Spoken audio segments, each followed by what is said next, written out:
Assalamualaikum warahmatullahi wabarakatuh.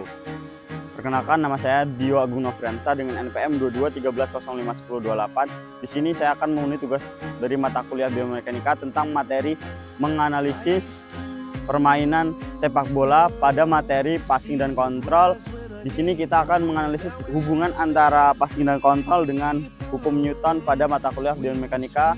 Adakah keseimbangan pada materi tersebut? Langsung saja kita ke videonya, let's go. Pengertian secara umum sepak bola. Sepak bola adalah olahraga yang dimainkan oleh dua regu yang dimainkan oleh 11 pemain dengan tujuan untuk memasukkan bola ke gawang lawan menggunakan bagian tubuh dari kepala, dada hingga kaki, dan terkecuali menggunakan bagian tubuh yaitu tangan atau lengan. Itu hanya diperbolehkan oleh penjaga gawang di area penalti. Sepak bola dimainkan di lapangan dengan segi panjang dengan dua buah gawang di setiap ujungnya. Dan pertandingan sepak bola sendiri dilakukan dengan dua babak, yaitu dengan 45 menit dikali dua.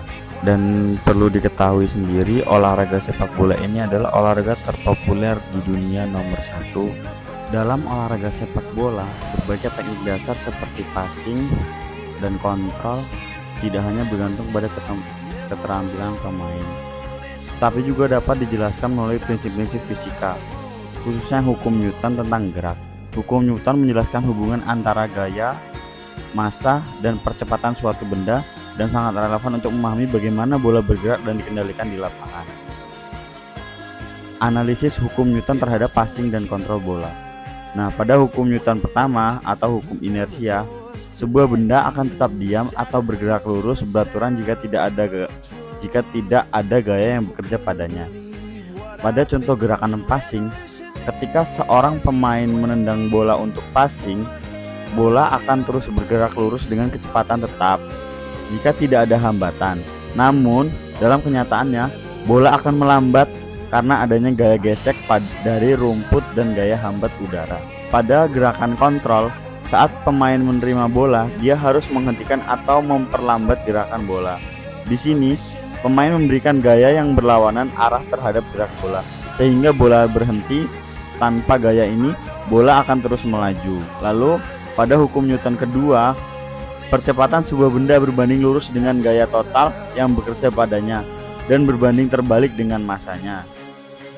Pada gerakan passing, saat pemain menendang bola dengan gaya tertentu, gaya itu menyebabkan percepatan pada bola. Semakin kuat tendangan, gaya tendangan itu semakin besar, semakin cepat bola bergerak. Arah bola pun tergantung pada arah gaya tendangan.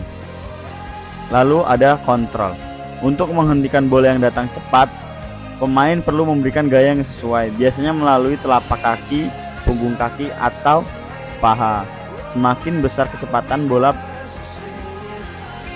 awal, semakin besar gaya yang harus diberikan untuk mengendalikannya.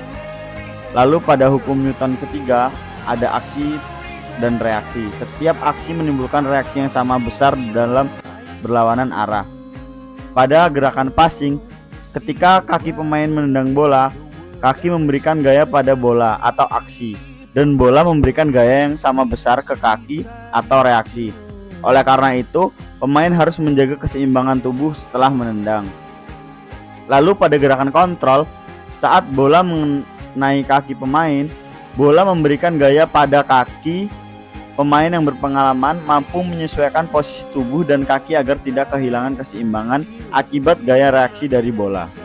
Lalu, pada kesimpulannya, teknik dasar passing dan kontrol dalam sepak bola melibatkan prinsip-prinsip dasar dari fisika, khususnya hukum Newton.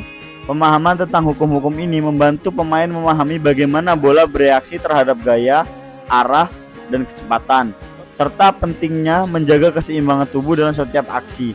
Oleh karena itu, aspek ilmiah seperti hukum gerak sangat relevan dalam mengembangkan keterampilan teknis dalam sepak bola. Baik, jadi itu tadi materi menganalisis tentang permainan sepak bola pada materi passing dan kontrol, di mana pada permainan tersebut memang adanya hukum Newton dalam biomekanika. Terima kasih, kalau ada salah saya mohon maaf.